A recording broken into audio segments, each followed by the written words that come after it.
Hi guys, welcome to the second part of our series painting the Christmas cottage. In this episode we're going to paint the walls, and I want to use the same colors as I did with this cottage, and the colors I used are yellow ochre and some burnt sienna. So I'll prepare those. I've already moistened them with my water spray bottle, and I use the flat brush, and I make a watery puddle of yellow ochre.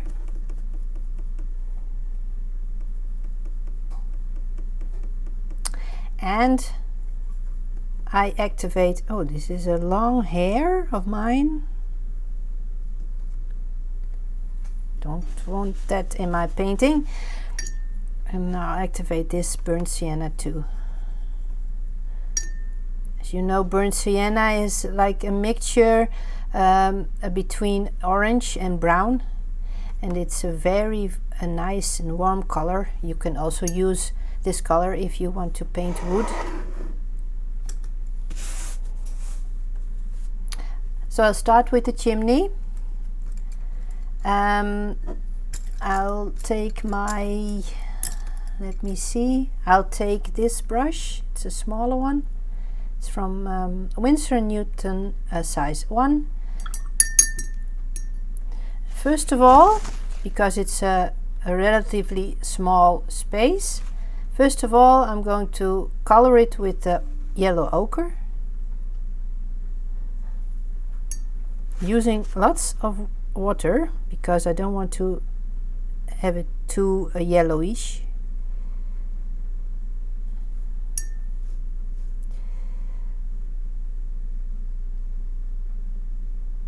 Okay, and when the paint is still wet, we're going to make a nice gradient and just dip a few spots of burnt sienna just below the chimney rim, like this. Okay. Next is this part. I'm going to use a larger brush for this, size 6. This is my all-time favorite. It's a bit worn out, as you can see, and I think it's shorter, but I love him. Okay, again,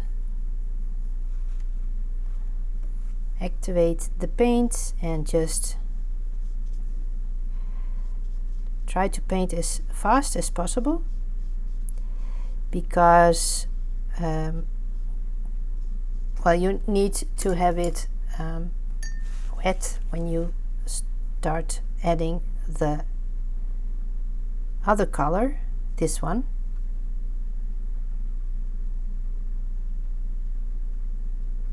Like this. Okay, I'll try to zoom in. You can see how lovely watercolor works. How this gradient works is that's why I love watercolor, because you can't determine what the final result is. It's magical. It has its own life. Look at this. So I dip my smaller brush in the burnt sienna and just tip small dots of the paint in the wet yellow ochre, and look how it swims and has its own life. It's beautiful. Okay. And the final part,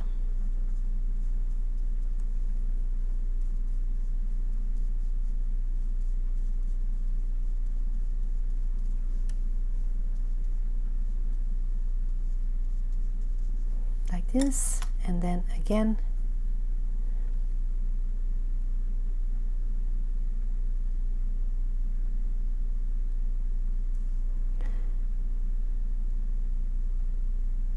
just dip it, and you'll see the nice gradient here.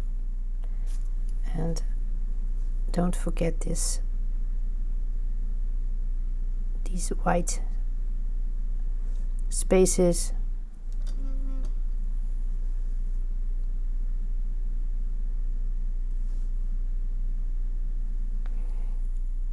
So now go around.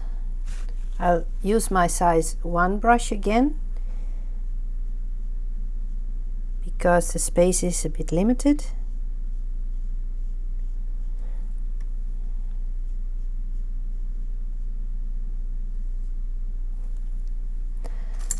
Quickly take my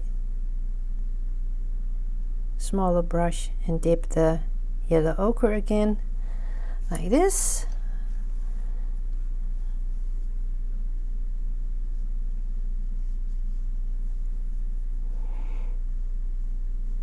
Well, as this is a bit in the shading of the gutter, I'll use the burnt sienna here straight on the paper.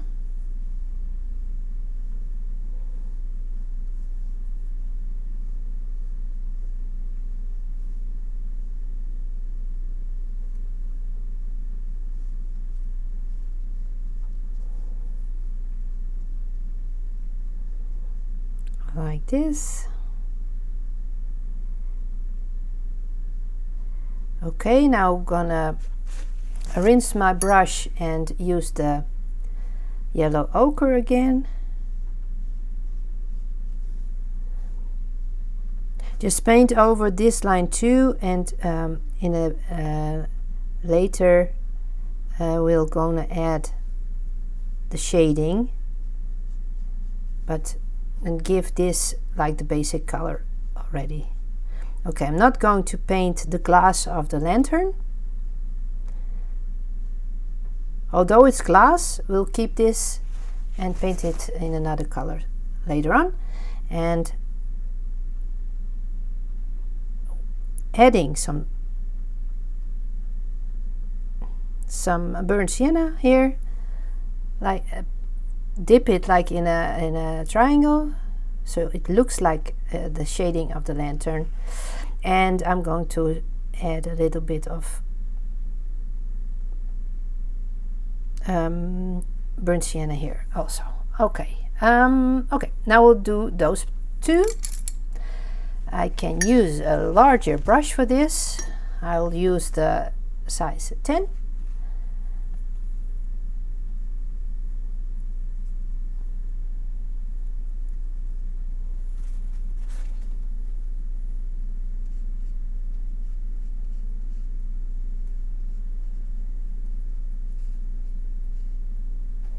Like this, and then I'll take my small brush and just give some tiny dots like here under the windowsill. Okay, again on this side, and when you think the brush is too big, you can change the angle and paint the smaller parts with the tip of the brush.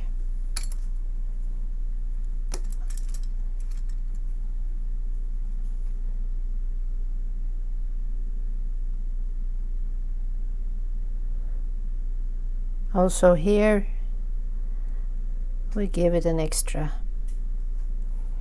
Okay, so we're ready with the walls. So the green I'm going to use for the door is the same green I have here used in this illustration. Let me see what kind of green this was. Okay, let me see. I used this one, and this is called phthalo green, and it's from Royal Talents. It's a bluish green, not the sap green I use for the leaves and so on. It's more cooler type of green. So I'll make a puddle of this, and I'm going to give the door a basic layer. I'm not painting this rim inside, just the outside, and just giving it one layer of green. As soon as this is finished, we can add another one and bring that, but now just one layer.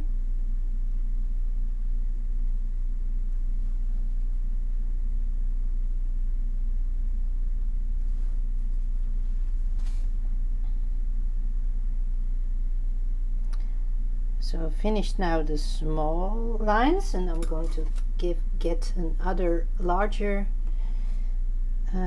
brush and just go over this part.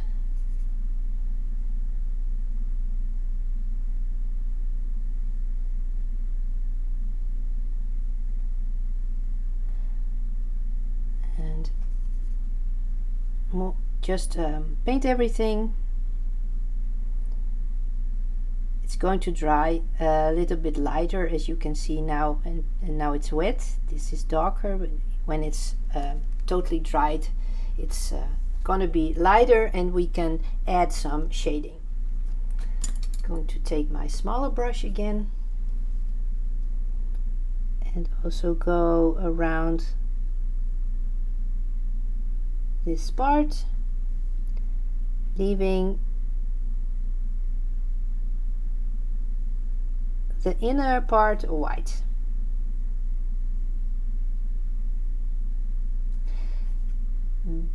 These colors we also traditionally use in the Netherlands to paint our homes, the green and the white.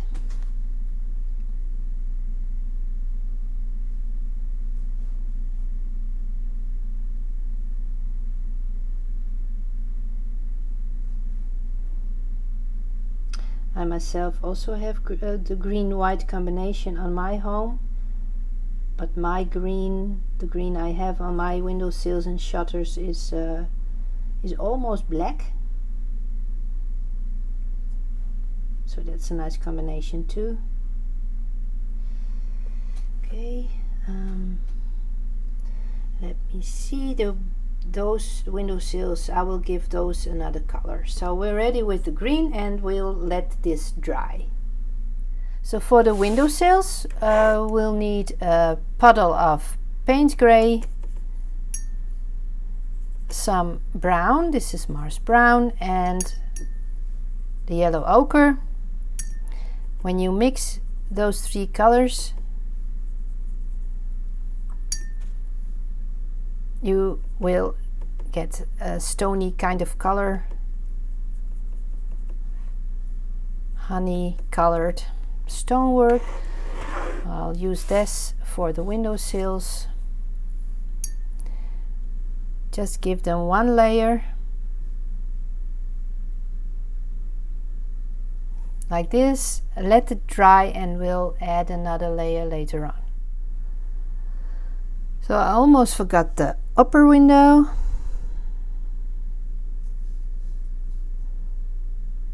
Also giving this the green outline.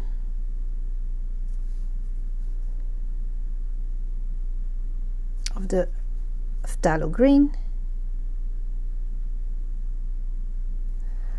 Okay, so now the green below is already dry, and we're going to add another layer.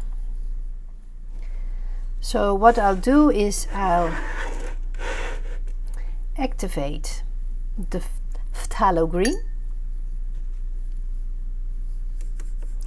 and keep beside me the paint gray, because we are going to use a gradient also. Okay, so here is the green door.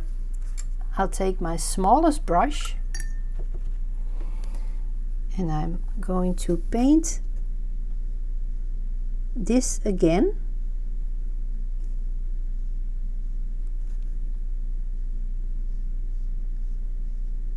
But using a bit of paint gray just here and here to give it a bit of a shadow.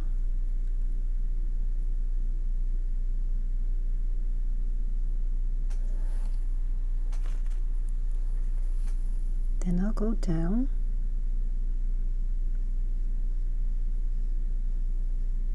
until the lock here, and then I'll rinse off my brush again, and again dip my smallest brush in some paint gray and just give here tiny specks, so you get some shading here also.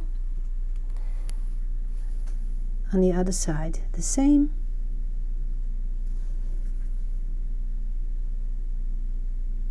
Go until here. Again, use some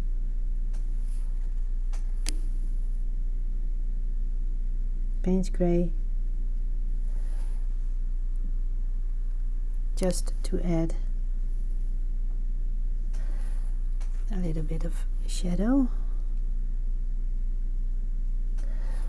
Like this. Okay, now I'll take my larger brush because this space we are going to paint is larger. Okay, remember the light is coming from that side. It will hit this part and that part of this woodwork. So these two parts we won't give another layer. So I'll go like this. Again, this because I don't want any lines. And just go with your brush along, but don't paint these two parts of the woodwork.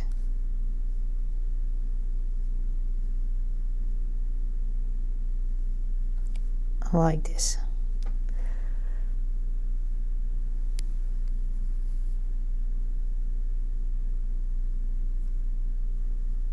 So let's make it stand out. Give the green maybe another layer and then keep it this way. So the window woodwork here, the window frames, can also use another layer. And here also I'll dip the brush in paint gray and add a little bit of dark.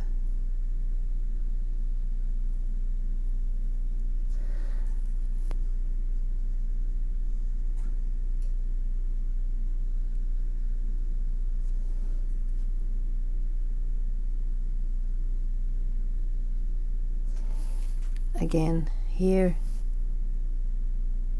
and here. Like this. So the paint on the windowsills is dried also, so I can give this an extra layer, and as you can see the difference is already there. Okay, let's dry this also. Now we're going to paint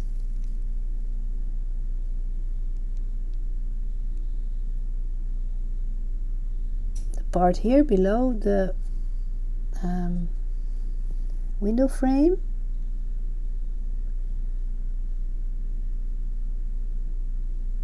So I'm going to give this also color, and we're going to paint the upper side of this window frame.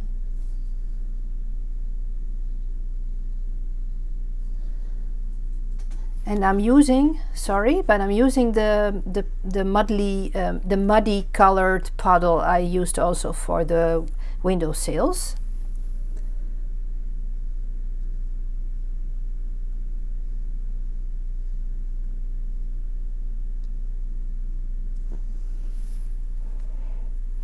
Okay, let's see if this dries nicely. So the upper window needs some stone color also.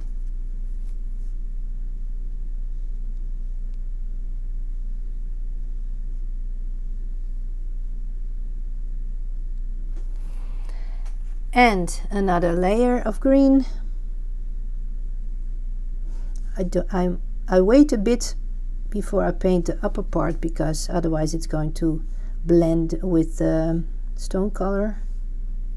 It's dry now, hopefully. Like this, and then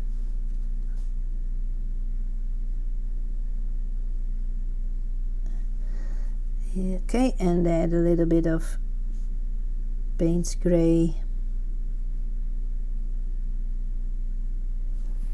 like this. So now we're going to paint the inner part of the rooftop. In the first part we already gave this one a color, a gray color, but it needs a darker layer.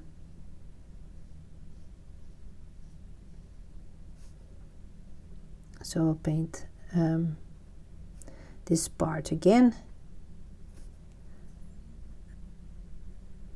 When you want to paint a part of your illustration, when you want to give this a dark color, it's better to use layers and not start with very saturated paint, because when you make a mistake you can't erase it when you use too dark colors.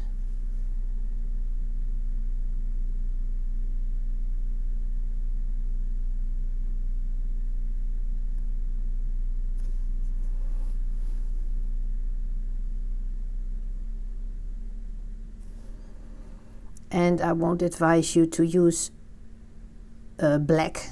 I never use black, as you know. I'm a big fan of Payne's gray, but black is not a nice color to use in your illustrations. It's too harsh. Payne's gray is almost black, but it has a little bit of blue in it, so it gives more life to the color. Okay, moving to the chimney. Let's imagine the chimney pipes are round and the sun is hitting this round shape. So what we'll do is give it with your smallest brush. This is a size 0. We'll just add a little bit of paint on the outsides of this little rim. I'm using Payne's gray for this. And moving up to the bigger chimney.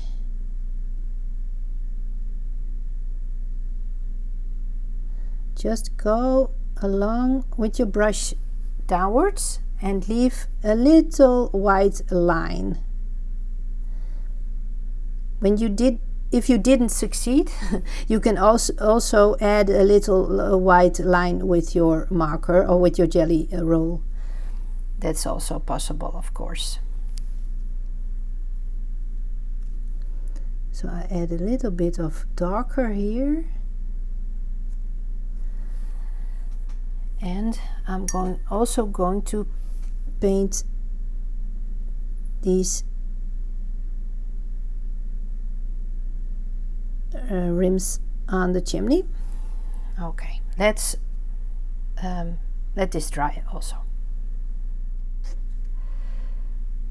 Okay, the last step in this week's video is adding the masking fluid to the lamps. I use this masking fluid. It's from Schminke and it's light blue, so you can see where you put the fluid on your illustration. I have a special brush for this. It's this one I got for free from Grabby. It's very, very tiny. This brush I only use for masking fluid. And well, let's get started. So I dipped my brush in the masking fluid and just try to keep inside of the lines of the light bulbs. And what masking fluid does is it dries, and then you can paint over it.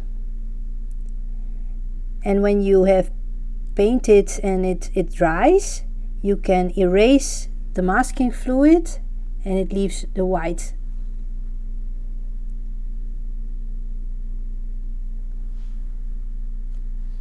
Okay, we'll let this dry, and next week we are going to paint this part, which is going to be wood. See you next time. Bye bye.